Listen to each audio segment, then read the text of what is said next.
శ్రీకాకుళం జిల్లా పలాసలోని Kashibugga police station పరిధిలో గుట్టుచప్పుడు కాకుండా పేకాట ఆడుతున్న గ్యాంగ్ను పోలీసులు అదుపులోకి తీసుకున్నారు. సమాచారం మేరకు ఎస్ఐ ప్రసాదరావు సిబ్బందితో కలిసి స్థానిక ఎస్ఎంసీ ఫంక్షన్ హాల్లో ఆకస్మిక దాడులు చేయగా పేకాట ఆడుతున్న 16 మంది పేకాటరాయలను అరెస్టు చేశారు. అలాగే వారి వద్ద నుండి సుమారు 2 లక్షల రూపాయల క్యాష్ను మరియు 7 బైకులను స్వాధీనం చేసుకున్నట్లు సిఐ తెలిపారు. అనంతరం వారిపై కేసు నమోదు చేయడం జరిగింది. ఈరోజు ఎస్ఎంసీ ఫంక్షన్ హాల్లో గంట జయశంకర్ గారు రూమ్ రెంట్కి ఇస్తే 16 మంది ముద్దాయిలు 1,93,060 రూపాయలండి.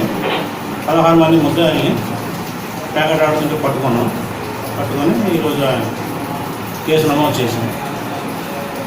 ఇంకేమైనా స్వాధీనం చేసుకున్నారు సార్? 7 బైకులు,